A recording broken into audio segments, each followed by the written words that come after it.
BJP ಒಂದು fascist ಶಕ್ತಿ. ತೃಣಮೂಲ ಸಹಜವಾಗಿಯೇ ಅದು RSSನ ಕೂಸು, ಆದರೆ ಅದೊಂದು ಸಿದ್ಧಾಂತೋತ್ತರ ರಚನೆ. ಆದ್ದರಿಂದ ಅದಕ್ಕೆ ಬಿಜೆಪಿಗೆ ಇರುವಷ್ಟು ಹಾನಿ ಮಾಡುವ ಸಾಮರ್ಥ್ಯ ಇಲ್ಲ. ಬಿಜೆಪಿ ರಾಷ್ಟ್ರೀಯವಾಗಿ ಮತ್ತು ತಾತ್ವಿಕವಾಗಿ ಒಂದು ದೊಡ್ಡ ಬೆದರಿಕೆ. ಮಮತಾ ಬ್ಯಾನರ್ಜಿಯವರು ಹೇಳಿದ್ದಾರೆ, SII ನನ್ನ ಹೆಣದ ಮೇಲೆ ಮಾತ್ರ ಆಗುತ್ತದೆ ಎಂದು. ಆದರೆ ನಾವು ಹೇಳುತ್ತಿದ್ದೇವೆ, ಅವರು ಚೆನ್ನಾಗಿಯೇ ಜೀವಂತವಾಗಿದ್ದಾರೆ ಮತ್ತು SII ಆಗಿದೆ. ಮತ್ತು ಬಹಳಷ್ಟು ಮುಸ್ಲಿಮರು ಅವರು ತಮ್ಮ ಮತದಾನದ ಹಕ್ಕನ್ನು ಕಳೆದುಕೊಂಡಿದ್ದಾರೆ. ಸಾಂಪ್ರದಾಯಿಕವಾಗಿ ಬಿಜೆಪಿಗೆ ಬಂಗಾಳದಲ್ಲಿ ಯಾವುದೇ ರೀತಿಯ ಭದ್ರಕೋಟೆ ಇರಲಿಲ್ಲ ಮತ್ತು ನಾವು ಬಿಜೆಪಿಯನ್ನು ಬಂಗಾಳದ ಒಂದು ಪ್ರಚೋದಿಸುವ ಒಳಗಿನ ಪಕ್ಷವೆಂದು ಪರಿಗಣಿಸುವುದಿಲ್ಲ.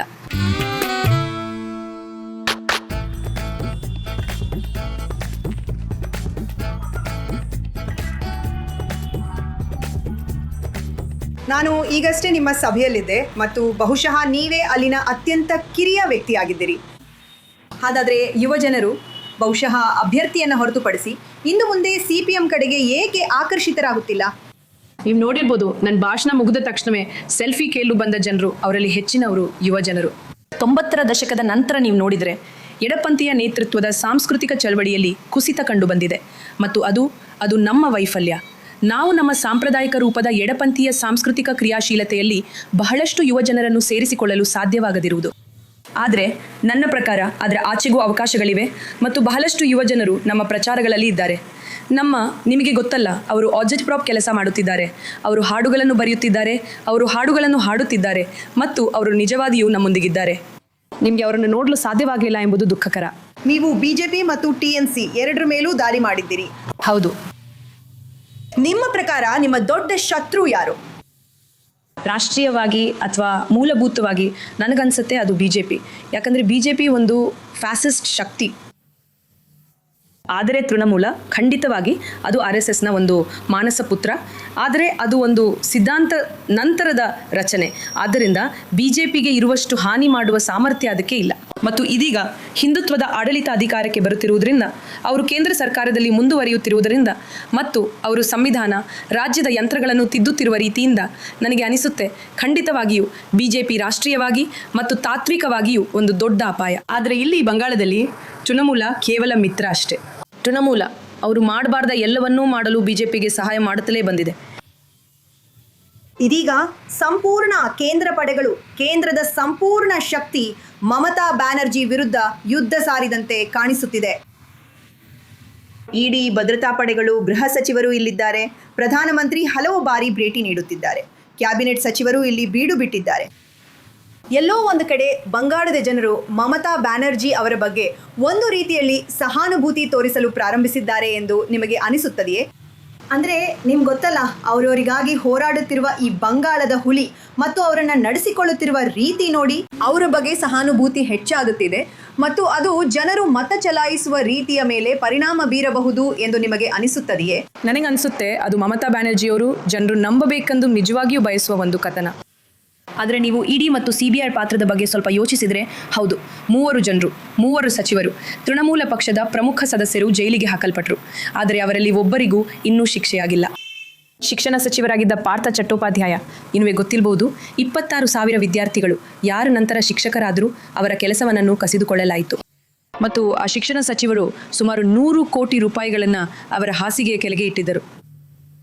ಹಾಗಾಗಿ ಅಷ್ಟೆಲ್ಲ ಸಾಕ್ಷ್ಯಗಳಿದ್ದರು ಇಡಿ CBIಗೆ ಶಿಕ್ಷಣ ಸಚಿವರ ವಿರುದ್ಧ ನಿಜವಾಗಿಯೂ ಏನನ್ನೂ ಮಾಡಲು ಸಾಧ್ಯವಾಗಲಿಲ್ಲ. ಅದು ನಮಗೆ ಕೇಂದ್ರ ಸರ್ಕಾರಕ್ಕೆ ಒಂದು ಪ್ರಶ್ನೆ ಕೇಳುವಂತೆ ಮಾಡುತ್ತದೆ. ಅದೇನೆಂದರೆ, ಚುನಾವಣೆಯ ಮೊದಲು ಅವರ ಚಟುವಟಿಕೆ ಕೇವಲ ಪ್ರದರ್ಶನಕ್ಕಾಗಿಯೇ ಅಥವಾ ಅವರು ನಿಜವಾಗಿಯೂ ಪೂರ್ವಭಾವಿಯಾಗಿ ಏನಾದರೂ ಮಾಡಲು ಬಯಸುತ್ತಾರೆಯೇ ಎಂದು.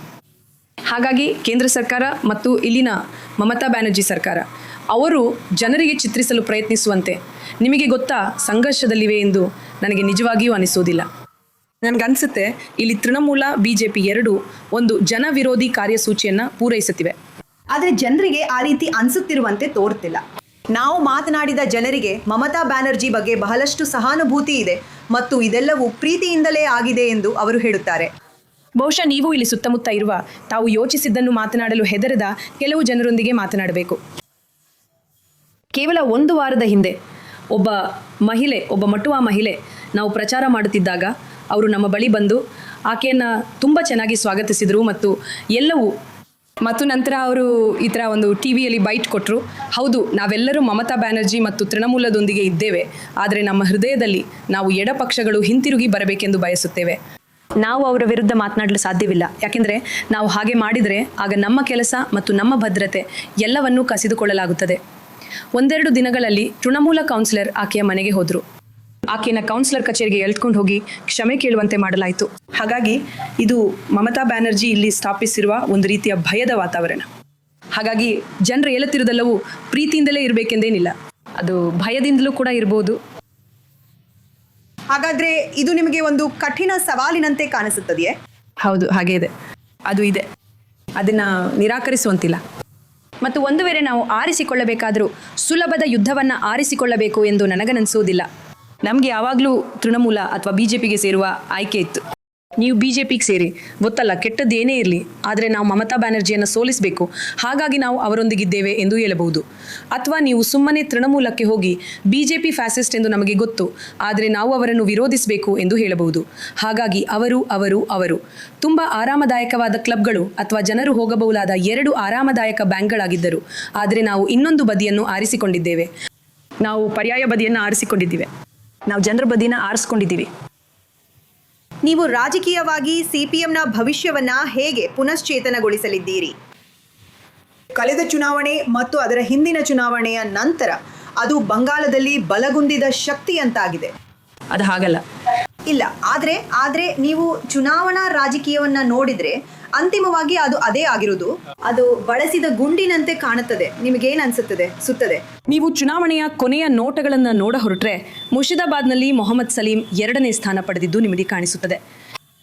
ಮತ್ತು ಕೆಲವೇ ದಿನಗಳ ಹಿಂದೆ ಮುರ್ಷಿದಾಬಾದ್ನಲ್ಲಿ ಚುನಾವಣೆಗೆ ಸ್ವಲ್ಪ ಮೊದಲು ಒಂದು ರೀತಿಯಲ್ಲಿ ಗಲಭೆಯನ್ನು ಸೃಷ್ಟಿಸಿದ ಹುಮಾಯೂನ್ ಕಬೀರ್ ಒಂದು ರೀತಿಯಲ್ಲಿ ಒಪ್ಪಿಕೊಂಡರು ಅಥವಾ ಒಂದು ರೀತಿಯಲ್ಲಿ ಅಂಗೀಕರಿಸಿದರು.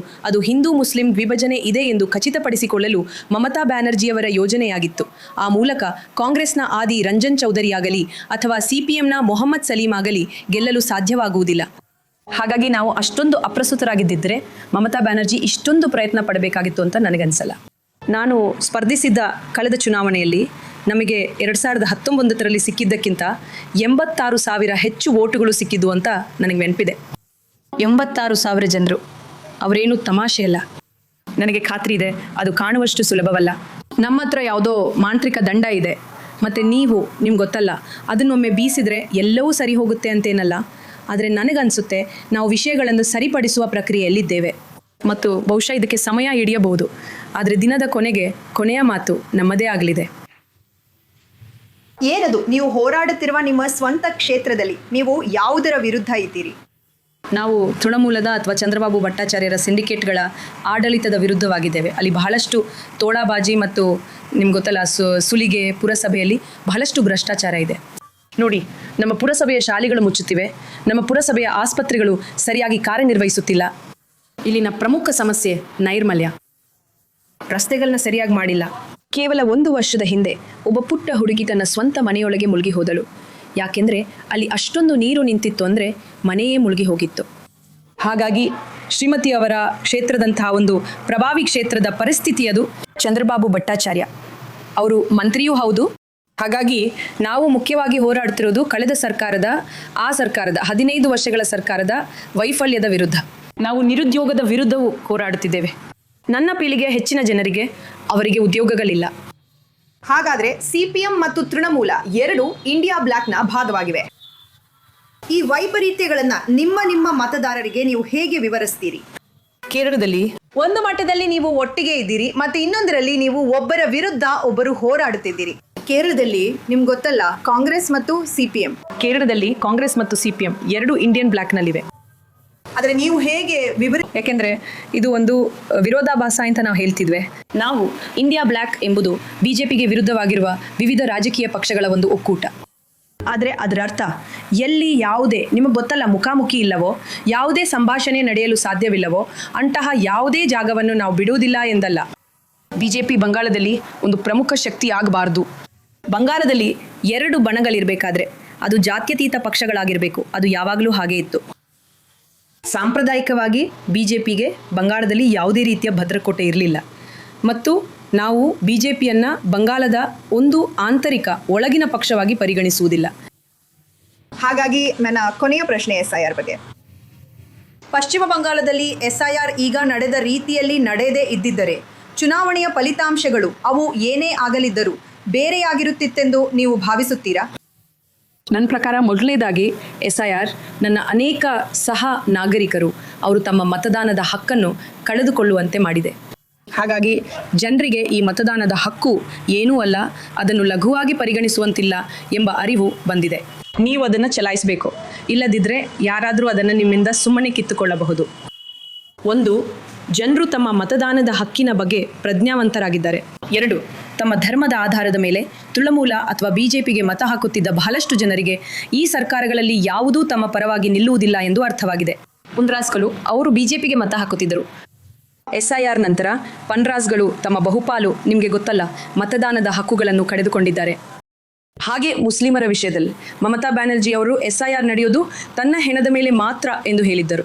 ಆದರೆ ನಾವು ಹೇಳುತ್ತಿರೋದು ಅವರು ಚೆನ್ನಾಗಿಯೇ ಜೀವಂತವಾಗಿದ್ದಾರೆ ಮತ್ತು SIR ನಡೆದಿದೆ ಮತ್ತು ಅನೇಕ ಮುಸ್ಲಿಮರು ಅವರು ತಮ್ಮ ಮತದಾನದ ಹಕ್ಕುಗಳನ್ನು ಕಳೆದುಕೊಂಡಿದ್ದಾರೆ. ಹಾಗಾಗಿ ಬಂಗಾಳದ ಜನರಿಗೆ ಮಸೀಹ ಆಗಲು ಪ್ರಯತ್ನಿಸಿದ ಈ ಇಬ್ಬರು ಜನರು ಅವರಿಬ್ಬರು ವಿಫಲರಾಗಿದ್ದಾರೆ. ಹಾಗಾಗಿ ನನ್ನ ಪ್ರಕಾರ ಈಗ ಅವರು ಯೋಚಿಸುವ ಸಮಯ ಬಂದಿದೆ. SIRನಿಂದಾಗಿ CPMಗೆ ಹಿನ್ನಡೆಯಾಗಿದೆ ಎಂದು ನೀವು ಭಾವಿಸುತ್ತೀರಾ? ಉದಾಹರಣೆಗೆ TMC ತಮಗಾಗಿ ನಿಜವಾಗಿಯೂ ಏನನ್ನೂ ಮಾಡಿಲ್ಲ ಎಂದು ಭಾವಿಸಿದ್ದರಿಂದ TMCಗೆ ಮತ ಹಾಕಲು ಇಷ್ಟಪಡದ ಕೆಲವು ಮುಸ್ಲಿಮರು ಇದ್ದರೆ ಅವ್ರಿಗೊಂದು ಆಯ್ಕೆ ಇರಲಿಲ್ಲ. ಈಗ ಅವರಿಗೆ TMCಗೆ ಮತ ಹಾಕದೆ ಬೇರೆ ದಾರಿ ಇಲ್ಲ, ಯಾಕಂದ್ರೆ ಅವರು ಮೂಲೆ ಗುಂಪಾಗಿದ್ದೇವೆ ಎಂದು ಭಾವಿಸುತ್ತಾರೆ. ನೀವು ಅವರಿಗೆ ಮತ ಹಾಕದಿದ್ದರೆ ಬಿಜೆಪಿ ಅಧಿಕಾರಕ್ಕೆ ಬರುತ್ತದೆ ಎಂದು ಅವರು ಭಾವಿಸುತ್ತಾರೆ. ಅದು 2021ರಲ್ಲಿತ್ತು. ಜನರಿಗೆ ಆ ಭಯ ಇದೆ. ಈ ಬಾರಿ ಭಯ ಇದೆ ಅಂತೂ ನನಗನ್ಸೋದಿಲ್ಲ. ಮತ್ತು ನಾನು ನಿಂಗೆ ಹೇಳ್ಬಲ್ಲೆ, ಮುರ್ಷಿದಾಬಾದ್, ಮಾಲ್ಡಾ ಮುಸ್ಲಿಂ ಬಹುಸಂಖ್ಯಾತರಿರುವ ಪ್ರದೇಶಗಳಲ್ಲಿ ನೀವು ಬೇರೆಯದೇ ಆದ ಫಲಿತಾಂಶವನ್ನು ನೋಡುತ್ತೀರಿ. ಬಂಗಾಳದ ಜನರು, ವಿಶೇಷವಾಗಿ ಮುಸ್ಲಿಮರು, ಭಯದಿಂದ ಮತ ಚಲಾಯಿಸುವುದನ್ನು ನಿಲ್ಲಿಸಿದ್ದಾರೆ. ಅವರು ಈಗ ಭಯದಿಂದ ಮತ ಚಲಾಯಿಸುವುದನ್ನು ಮುಗಿಸಿದ್ದಾರೆ. ಅವರು ತಮ್ಮ ಹಕ್ಕುಗಳಿಗಾಗಿ ಮತ ಚಲಾಯಿಸಲಿದ್ದಾರೆ. ಅವರು ತಮ್ಮ ಶಿಕ್ಷಣಕ್ಕಾಗಿ ಮತ ಚಲಾಯಿಸಲಿದ್ದಾರೆ. ಅವರು ತಮ್ಮ ಉದ್ಯೋಗಕ್ಕಾಗಿ ಮತ ಚಲಾಯಿಸಲಿದ್ದಾರೆ. ಹಾಗಾದ್ರೆ ಅವರು ಯಾರಿಗೆ ಮತ ಹಾಕ್ತಾರೆ? ಎಡಪಕ್ಷಗಳು ಮತ್ತು ಕಾಂಗ್ರೆಸ್ ಎಲ್ಲಿ ಅವರು ಪ್ರಬಲರಾಗಿದ್ದಾರೋ ಅಲ್ಲಿ.